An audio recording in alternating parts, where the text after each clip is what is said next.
Good morning guys.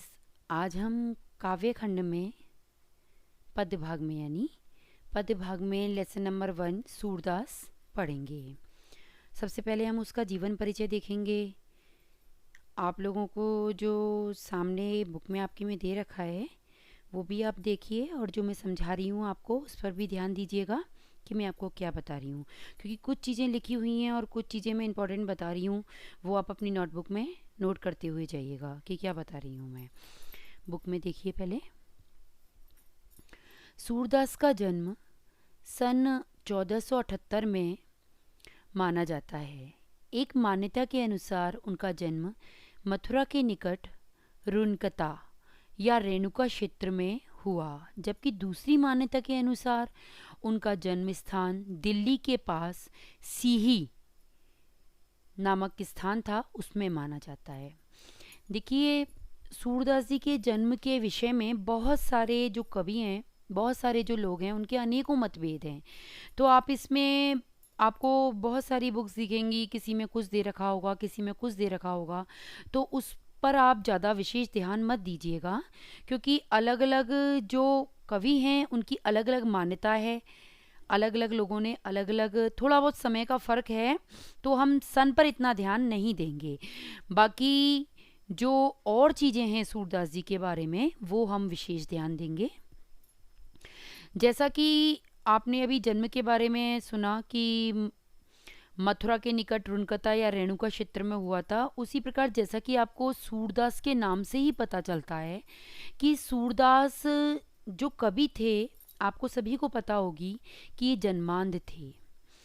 लेकिन कहते हैं ना कि ईश्वर ने आंखें नहीं दी, उसके बावजूद भी इन्होंने उसी ईश्वर का इतना सुंदर श्रृंगार रस और वात्सल्य रस में श्रृंगार और वात्सल्य का इतना सुंदर वर्णन किया है कि जिनकी आंखें हैं वो लोग भी उस चीज़ को पढ़ने के बाद आश्चर्यचकित हो जाते हैं।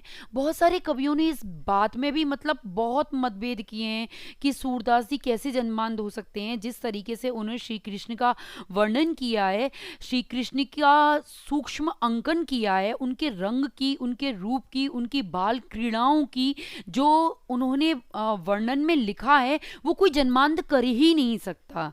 इस प्रकार की जो उन्होंने लिखा है, ये कैसे कोई अंधा व्यक्ति लिख सकता है। ऐसे बहुत सारे लोग हैं जिन्होंने आपस में बहसें करी हैं, आपस में बहुत सारे मतभेद रहे हैं। तो हम सब, लेकिन वाकई जो हकीकत है, वाकई में जो सूरदास जी थे वो एक जन्मांध व्यक्ति थे। लेकिन कहते हैं कि ईश्वर ने उनके हृदय में ऐसे वास किया, ऐसे स्थान लिया कि अपने आप ही अंधे होते हुए भी साक्षात प्रतिमा ईश्वर की उनके सामने झांकी सामने आ जाती थी। और जो वो लिखते थे वो किस तरह से लिख रहे हैं वो उन्हें स्वयं भी उस चीज़ का ज्ञान नहीं था, क्योंकि हम सिर्फ अपना कर्म करते हैं, करवाने वाला ऊपर वाला होता है, जो भी करवाना होता है। तो वही चीज यहाँ पर उस चीज को वर्णन किया गया है। आगे देखिए, महाप्रभु बल्लवाचार्य के शिष्य सूरदास अष्टछाप के कवियों में सर्वाधिक प्रसिद्ध हैं। अंडरलाइन करिएगा बेटा इस पर और समझिए कि महाप्रभु बल्लवाचार्य के शिष्य सूरदास जी जो थे वो महाप्रभु बल्लवाचार्य के शिष्य थे।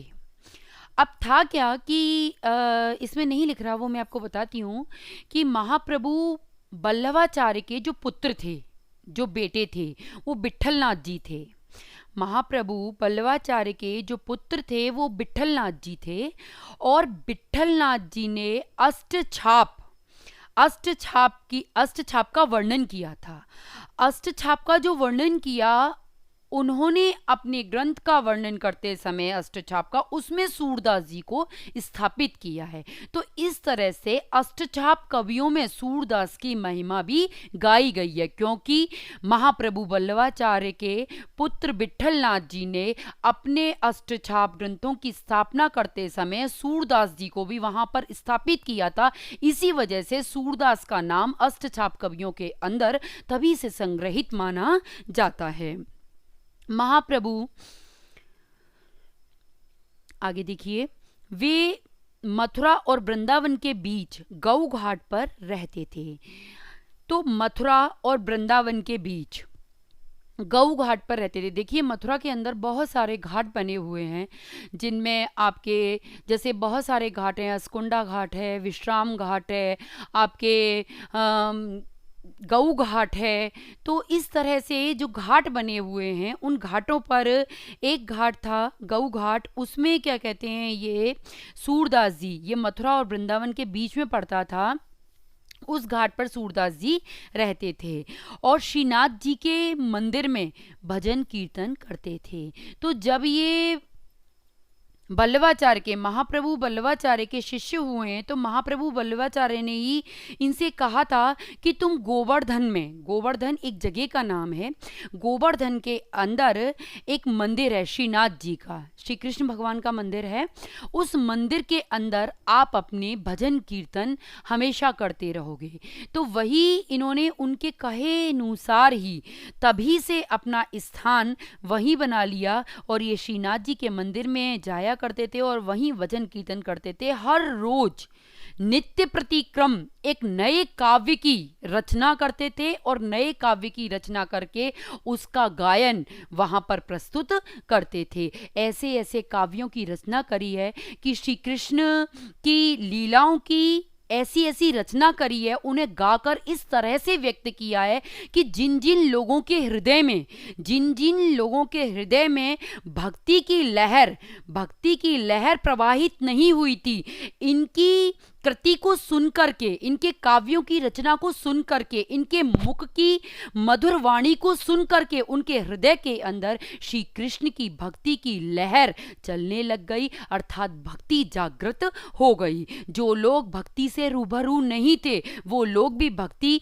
की भावना में पूरी तरह से ओतप्रोत हो गए, पूरी तरह से डूब गए। तो जन जन के मन में, जन जन के मन में श्री कृष्ण की भक्ति भावना को जगाने वाले एकमात्र कवि हमारे सूरदास ही माने जाते हैं, जिन्होंने भक्ति की लहर को इस तरह से भक्तों के मन में प्रवाहित किया कि लोग श्री कृष्ण की छवि को, श्री कृष्ण की भक्ति में मग्न होकर उनकी छवि को अपने सामने प्रस्तुत देखने लग गए थे। सन 1583 यानी 1583 में पारसोली में उनका निधन हुआ था। अब देखिए, हमने जन्म भी पढ़ा और मृत्यु भी पढ़ी इनकी, इसके बाद में उन्होंने क्या क्या चीज़ें बताई हैं आगे देखिए। उनके 3 ग्रंथ हैं, पहला सूरसागर, दूसरा साहित्य लहरी और सूर सारावली। इन तीनों में जो सूरसागर है वो सबसे अधिक यानी सबसे ज़्यादा लोकप्रिय हुआ है। तो इसके आगे हम तीनों जो इनके बताए गए हैं ग्रंथ, इन तीनों को याद करेंगे और कौन सा ग्रंथ सबसे ज़्यादा लोकप्रिय हुआ है वो हम याद करेंगे। ऊपर मैंने जितना भी बताया, आप जितना नोट करना चाहो वो नोट कर लीजिएगा, क्योंकि पूरा इम्पॉर्टेंट है। लोकप्रिय हुआ, खेती और पशुपालन वाले भारतीय समाज का दैनिक अंतरंग चित्र और मनुष्य की स्वाभाविक वृत्तियों का चित्रण सूर की कविता में मिलता है। सूर वात्सल्य और श्रृंगार के श्रेष्ठ कवि माने जाते हैं। जैसा कि मैंने आपको ऊपर बताया कि इन्होंने विशेष जिन रसों का वर्णन किया है वो वात्सल्य रस और श्रृंगार रस का विशेष वर्णन किया है और उसी के ये श्रेष्ठ कवि माने गए हैं। कृष्ण और गोपियों का प्रेम सहज मानवीय प्रेम की प्रतिष्ठा कराता है। सूर ने मानव प्रेम की गौरव गाथा के माध्यम से सामान्य मनुष्यों को हीनता बोध से मुक्त किया, उनमें जीने की ललक पैदा की। उनकी कविता में ब्रज भाषा का निखरा हुआ रूप है, ब्रज भाषा का ही प्रयोग किया है इन्होंने। वह चली आ रही लोकगीतों की परंपरा की ही श्रेष्ठ कड़ी मानी जाती है या श्रेष्ठ कड़ी है। अब आगे देखिए।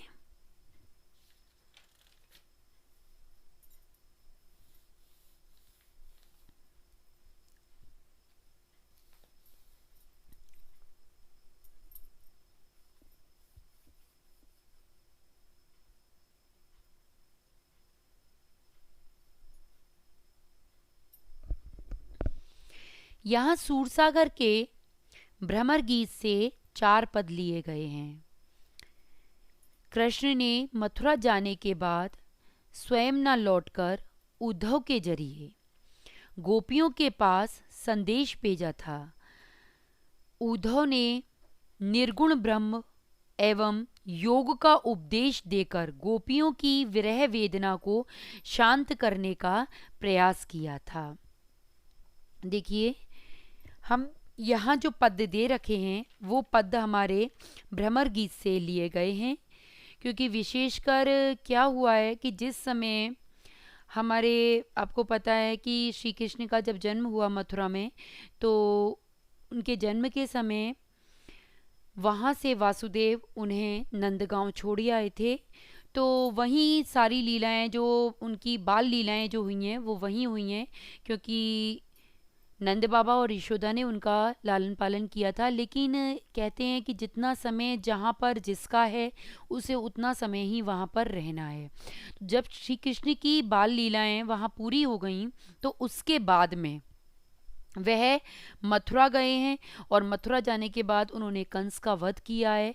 वध करने के बाद में फिर क्या हुआ है, आप मतलब इन किस तरह से उन्होंने वहाँ जाने के बाद में कैसे अपनी राज्य स्थापित किया है, स्थापित करने के बाद में किस तरह से वहाँ पर उन्होंने उद्धव को, अपने संदेशवाहक को, उद्धव यहाँ पर बताया गया है संदेशवाहक, तो अपने उद्धव को ये कहने के लिए, क्योंकि देखो उद्धव कोई साधारण पुरुष नहीं थे। उद्धव एक बहुत ही ज्ञानी, बहुत ही विद्वान पुरुष थे। इस बात में कोई शक नहीं है कि उनके वो एक ज्ञान का खजाना थे। तो श्री कृष्ण, और ये बहुत सारे लोगों को ऐसा होता भी है कि जब वो उनके पास में ज्ञान का अथक भंडार हो जाता है तो लोगों के अंदर थोड़ा सा अहंकार, थोड़ा सा अहम भाव वास कर जाता है कि मैं ज्ञानी, मेरे बराबर कोई दूसरा ज्ञानी नहीं है संसार के अंदर। तो वही उद्धव का था कि देखिए, 2 भक्ति धारा होती हैं, एक निगुण भक्ति धारा होती है, एक सगुण भक्ति धारा होती है। तो निगुण भक्ति धारा वो भक्ति धारा होती है जिसमें निराकार परम ब्रह्म की उपासना की जाती है, जिसका कोई आकार नहीं होता। और सगुण भक्ति धारा वो भक्ति धारा होती है कि जिसके अंदर स आकार, जिसमें ईश्वर का आकार है, उसकी उपासना की जाती है। तो उद्धव जी जो हैं वो निर्गुण भक्ति धारा के कवि थे, निराकार परम ब्रह्मा की उपासना करते थे। उनका कहना था कि जो ईश्वर है वो हमारे साथ नहीं है, ईश्वर को भक्ति के द्वारा, ज्ञान के द्वारा, वैराग्य के द्वारा, एकांत के द्वारा, उसकी उपासना करने के बाद ही उसको पाया जा सकता है। लेकिन जो गोपियां थीं, गोपियां कौन सी धारा अपना रही थी? सगुण भक्ति धारा। उनकी भक्ति धारा जो थी वो प्रेम की भक्ति धारा थी। उनका कहना था कि जो हमारे साथ है, हम जिसे प्रेम करती हैं, वही हमारा पूजनीय ईश्वर है, वही हमारा ईश है, वही हमारा परमेश्वर है, वही हमारा प्रियतम है, और वही हमारे लिए सब कुछ है। तो ये दोनों की एक अलग अलग, वो उनकी सोच अलग थी, इनकी सोच अलग थी। तो श्री कृष्ण के पास जो उद्धव रह रहे थे, उनको श्री कृष्ण ने भी उनके अंदर ये सारी बातें देखी। तो इन्हीं सब बातों के लिए श्री कृष्ण ने एक बार उद्धव से कहा कि तुम नंदगांव जाओ, वहाँ जाओ, और वहाँ जाने के बाद में कि जो गोपियां हैं जरा उनको भी अपना ज्ञान का पाठ पढ़ा के आओ। उद्धव जी आप वहाँ जाओ, और वहाँ जाकर जो मेरी गोपियां हैं, जो मेरे ग्वाले हैं, जो ब्रज के अंदर जितने भी लोग हैं, उनको तुम अपने ज्ञान से परिचित कराओ, उन्हें परम ब्रह्म की उपासना करना सिखाओ। तो तब मैं ये मानूं कि वाकई में आप एक ज्ञानी पुरुष हैं।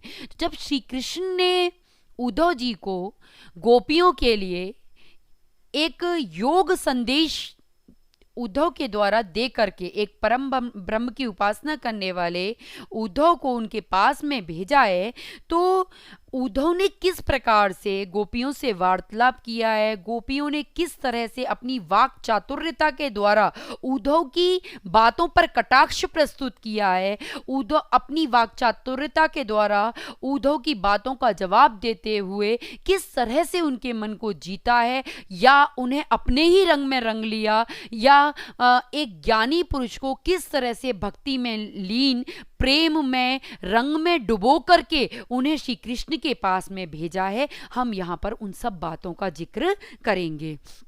तो वही हुआ, मैंने आपको दो चीज बताई, सगुण भक्ति धारा होती है, निगुण भक्ति धारा होती है। जो उद्धव थे वो निर्गुण परब्रह्म की उपासना करने वाले थे, और जो गोपियां थी वो सगुण भक्ति धारा यानी साकार भक्ति की उपासना करने वाली ही थी।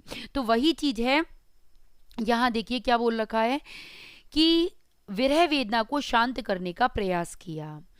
गोपियां ज्ञान मार्ग की वजह प्रेम मार्ग को पसंद करती थी। जैसा मैंने अभी आपको ऊपर बताया वही इसमें लिखा हुआ है कि गोपियां ज्ञान की वजह, भक्ति की वजह कौन से मार्ग को पसंद करती थी? प्रेम मार्ग को, प्रेम मार्ग को पसंद करती थी। इस कारण उन्हें उद्धव का शुष्क, शुष्क का मतलब नीरस, जिसमें कोई जान नहीं है, जिसमें सिर्फ भक्ति, जिसमें कैसी बातें हो रही हैं, भक्ति की, ज्ञान की, वैराग की, साधु की, संतों की, ऐसी चीजें उन्हें बिल्कुल, वो संदेश उद्धव के द्वारा दिया गया शुष्क संदेश बिल्कुल भी पसंद नहीं आया। तभी वहां एक भौरा, आपको पता होगा कि भ्रमर, भंवरा कैसा होता है, वही यहाँ वही भ्रमर के बारे में बात की गई है, भंवरे के बारे में बात की गई है।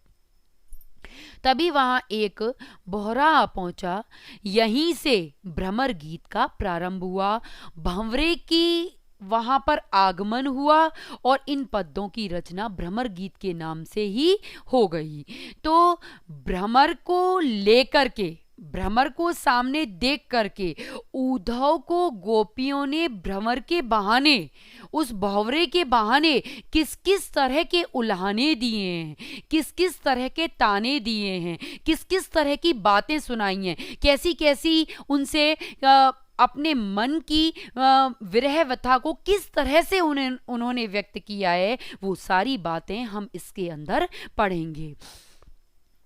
गोपियों ने भ्रमर के बहाने उद्धव पर व्यंग बाण छोड़े हैं। जैसा मैंने अभी आपको ऊपर बताया कि गोपियों ने भंवरे के बहाने उद्धव पर क्या छोड़े हैं?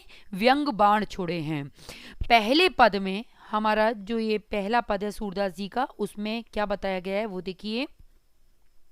पहले पद में गोपियों की यह शिकायत वाजिब लगती है, बिल्कुल सही लगती है कि यदि उद्धव कभी स्नेह के धागे में, स्नेह यानी प्रेम, स्नेह के धागे से बंधे होते तो वह विरह की वेदना को अनुभूत अवश्य कर पाते। कहने का तात्पर्य है कि यदि उद्धव श्री कृष्ण के प्रेम के धागे से, श्री कृष्ण के प्रेम के धागे से बंधे होते, देखिए जब तक हम किसी से प्रेम नहीं करते हैं तब तक हम उस व्यक्ति के विरह की व्यथा को भी नहीं समझ सकते हैं। श्री कृष्ण के पास हर वक्त उद्धव रह रहे थे, उसके बावजूद भी श्री कृष्ण रूपी प्रेम की नदी में उन्होंने कभी पैर अपना डुबोया ही नहीं। जब पैर ही नहीं डुबोया तो उस जल का उन्हें एहसास क्या होता। तो वही चीज है कि उनकी यहाँ पर पहली शिकायत बिल्कुल सही है कि वो कह रही हैं कि हे उद्धव जी, तुमने कभी स्नेह के धागे से, श्री कृष्ण रूपी स्नेह के धागे से तुम बंधे होते तो हमारी विरह की वेदना को, हमारी इस जो हम श्री कृष्ण से दूर रहने का जो विरह सहन कर रही हैं उसके दुख को, वेदना होता है दुख, पीड़ा, कष्ट, उसको आप समझ पाते, उसको आप अपने अंदर मन में अनुभूत कर पाते, उसका एहसास कर पाते, उसे जान पाते आप कि किस तरह से हम श्री कृष्ण के ना रहने से उनके वियोग में तड़प रही, दिन रात उनको याद कर रही हैं। अब आपको ये सभी को ये बात पता है कि जिस समय श्री कृष्ण गोपियों को छोड़कर गए थे ना, आपको पता है कि यशोदा और नंद बाबा दोनों ने ही इनका लालन पालन पोषण किया है।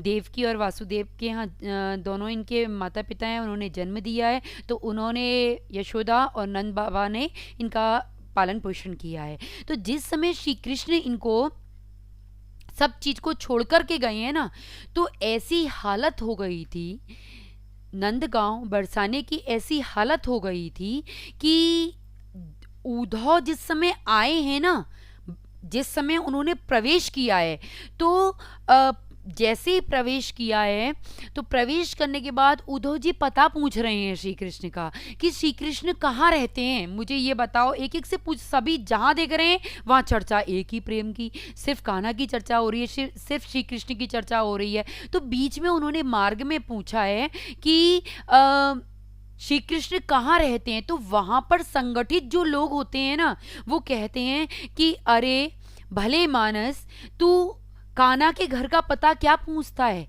जहां तुझे पानी की धार बहती हुई नजर आ जाए वहीं तू समझ लेना कि वहीं से सीधा चलता चला जाना, और तू समझ लेना जो लास्ट छोर आ जाए वही श्री कृष्ण का घर है। बोले पानी की धार, पानी की धार से क्या मतलब है, घर का में पानी की धार के सारे पानी की धार कैसी बह रही है।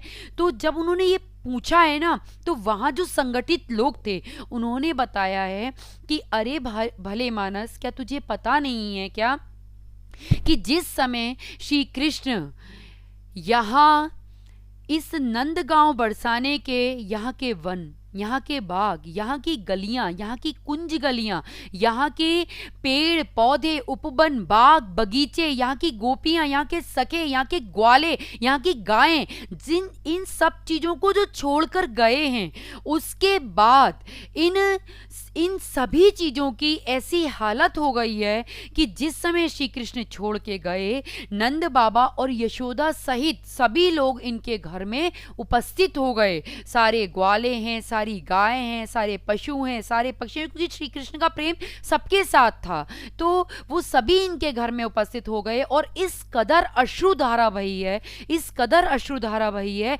कि तब से आंसुओं की धारा से वो एक नदी बन गई, और तब से उस नदी की धारा आज तक बहती हुई नजर आ रही है। आज भी आप स्टूडेंट्स, आज भी आप वहाँ यदि जाओगे तो नंदगांव बरसाने के अंदर जो नदी है उसका पानी खारी है। आपको पता है आंसू जो होते हैं वो नमकीन होते हैं, अपने खारे होते हैं, तो इसी प्रकार उसका जो आज भी जल है ना वो खारा ही है, वो मीठा जल नहीं है वहाँ का। तो वो उसी समय से प्रतिष्ठित है वो नदी, और वो आज भी वैसी ही यथावत, चाहे वो लोगों के अपन प्रदूषण के द्वारा उसे मलिन कर दिया गया है, लेकिन वो तब से आज तक यथावत यूं की यूं बह रही है। तो आगे उन्होंने इसी प्रकार उन्होंने अपने पहले पद में अपनी जो व्यथा है उसको सुना करके उस चीज का वर्णन किया है।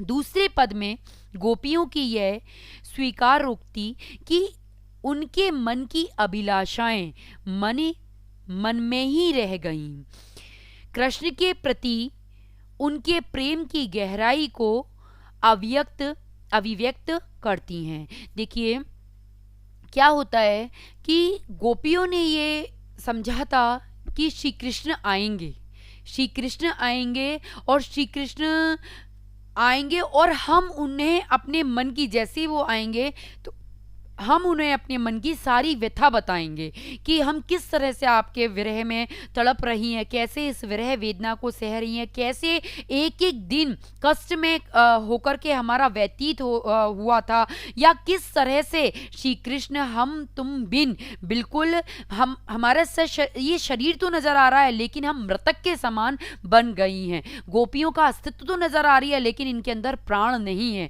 प्राण विहीन गोपी हैं ये, क्योंकि प्राण तो आप, इनका मन तो आप अपने साथ में ले गए। तो वो सोच रही थी जब श्री कृष्ण आएंगे तो हम उनसे अपने मन की सारी विरह व्यथा को सुनाएंगी, लेकिन वो सारी बातें ना तो श्री कृष्ण आए, और उद्धव जी भी आए तो क्या लाए, योग की बातें, ज्ञान की बातें, उपदेश की बातें, निर्गुण परम ब्रह्मा की उपासना की बातें। तो ये सारी बातें सुन करके उनकी मन की जो बातें थी वो सारी मन की मन में ही रह गईं। स्टूडेंट्स, जिस समय श्री कृष्ण गए थे और ये उद्धव जी, मतलब जब उद्धव जी यहाँ पर आए हैं ना ज्ञान का योग का संदेशा देने के लिए, तो जब नंद बाबा और यशोदा के पास में गए हैं ना, तो यशोदा की ऐसी हालत हो गई थी, इन्होंने जाकर के जैसे ही दरवाज़ा ये उस नदी के सहारे किनारे किनारे किनारे करके नंद बाबा यशोदा के घर में गए हैं, और जाकर के इन्होंने जैसे ही दरवाज़ा खटखटाया है और नंद बाबा ने दरवाज़ा खोला है, और खोल करके इन्होंने कहा है, यशोदा माँ पड़ी हुई थी, उल्टी पड़ी हुई थी, उन्हें कुछ होश ही नहीं रहता था। तो जिस समय ये अंदर गए हैं, कपाट खुले हैं और ये अंदर प्रवेश इनका हुआ है, इन्होंने कहा है मैं कृष्ण का मित्र, तो ये बोल ही नहीं पाए, और उन्होंने मैं कृष्ण जो कहा तो एकदम से यशोदा माँ को होश आ गया, और होश आकर के इन्होंने तुरंत ही आंखें उन्होंने खोली हैं, और खोल करके मतलब आंखें बिल्कुल धुंधली हो चुकी, नेत्रों की रोशनी साफ, उन्हें कुछ दिख नहीं रहा था, क्योंकि रो रो के आंखों की ज्योति बहुत मंद पड़ गई थी, और कि मेरा कृष्ण कहाँ, उसको उद्धव जी को पकड़ करके बिलख रही हैं, रो रही हैं, और उनके मुंह पे हाथ फेर रही हैं, उनके शरीर पर हाथ फेर रही हैं। तो उन्होंने कहा है माता, मैं कृष्ण नहीं, मैं उद्धव। तो एकदम से वो शांत हो गई और मूर्छित होकर के वहीं की वहीं गिर गई हैं। तो उन्होंने कहा ये क्या हुआ? तो नंद बाबा ने उसी समय कहा है, उद्धव जी को बताया है कि जब से कान्हा गया है, जब से श्री कृष्ण गए हैं यहाँ से, तब से माँ यशोदा की ऐसी ही हालत हो गई है कि जब भी कोई आता है तो इन्हें ये लगता है कि मेरा कान्हा आया है, और ये सोच करके इनकी मूर्छा थोड़ी सी देर के लिए शांत होती है और ये होश में आती हैं, और जैसे ही इन्हें पता चलता है कि श्री कृष्ण नहीं कोई और है, ये वापस मूर्छित हो जाती हैं। तो ऐसी हालत उनकी हो गई थी। तो इसी प्रकार वो सिर्फ यशोदा की ही नहीं, बाकी जितने भी नंदगांव में, बरसाने में जितने भी लोग थे, उन सबकी हालत कुछ ऐसी थी कि सारा दिन रो रो के ही व्यतीत होता था। तो ये दूसरे पद में है। तीसरे पद में देखिए, तीसरे पद में वे उद्धव की योग साधना को, यानी उद्धव के ज्ञान को, उनके वैराग्य की बातों को, उनकी बड़ी बड़ी ग्रंथों की बातों को कड़वी ककड़ी जैसा बता करके अपने एक निष्ठ प्रेम में दृढ़ विश्वास प्रकट करती हैं। यानी कहने का मतलब है कि वह कहती हैं कि हे उद्धव जी, तुम जो ये ज्ञान और वैराग्य की और जो बड़ी बड़ी ग्रंथों की बातें जो हमारे सामने लेकर आए हो ना, ये हमारे लिए तुच्छ हैं, बल्कि यूं कहो कि ये कड़वी ककड़ी के समान हैं। जिस प्रकार ककड़ी जब कड़वी होती है तो वो जवान पर नहीं रखी जाती है, हम उसे थूक देते हैं। उसी प्रकार आपकी जो ये ज्ञान की, ये योग की, ये वैराग्य की, ये जो बड़ी बड़ी ग्रंथों की जो बात है, ये सिर्फ एकमात्र हमारे लिए कड़वी ककड़ी के समान है, जो हमारे मुंह से यानी हलक से नीचे नहीं निगली जा सकती हैं। अर्थात हमारे लिए इनको थूकना, इनको मुंह से बाहर निकालना ही हमारे लिए अच्छा रहेगा। आगे देखिए, चौथे पद में उद्धव को ताना मारती हैं कि कृष्ण ने अब राजनीति पढ़ ली है। अंत में गोपियों द्वारा उद्धव को राजधर्म, प्रजा का हित याद दिलाया जाना सूरदास की लोक धर्मिता को दर्शाता है। यानी कहने का मतलब है, चौथे पद में वो अपने में यहाँ कहती हैं कि श्री कृष्ण ने मथुरा में जाकर के राजनीति की विद्या ग्रहण कर ली है। आपको पता होगा कि पॉलिटिक्स चीज़ ही ऐसी है, राजनीति चीज़ ही ऐसी है कि जिसमें इंसान जब पड़ जाता है तो वह सिर्फ दूसरों से बड़ी बड़ी बातें करने लग जाता है और उन चीज़ों को स्वयं अमल नहीं करता है। तो वही चीज़ है, वो यही बात उद्धव को समझा करके आपको पूरा पद में बताया जाएगा कि श्री कृष्ण ने मथुरा में जाकर के, क्योंकि राजनीति जब इंसान सीखता है, पॉलिटिक्स में जाता है, तो वह छल कपट, झूठ बोलना, प्रपंच करना, तरह तरह की षड्यंत्र कसना, ये सारी चीज़ें वो करने लग जाता है। तो वही श्री कृष्ण ने मथुरा में जाकर के राजनीति की विद्या, राजनीति की शिक्षा ग्रहण कर ली है। और अब वह हम गोपियों के प्रेम को समझ नहीं पा रहे और उनके मन में तरह तरह के कपट, हम तरह तरह के झूठ, तरह तरह की हमारे प्रति ईर्ष्या, द्वेष, छल प्रपंच आदि बातों हमारे प्रति भर गई हैं और उन बातों का एक जीता जागता स्वरूप हमारे सामने इन उद्धव जी को बना करके भेज दिया है, जो हमें ज्ञान और योग की बातें समझा करके हमें इस बात का पुख्ता सबूत दे रहे हैं कि श्री कृष्ण वाकई में हमें भूल गए हैं और वह राजनीति की विद्या को पूरी तरह से सीख गए हैं। नेक्स्ट बेटा आप कल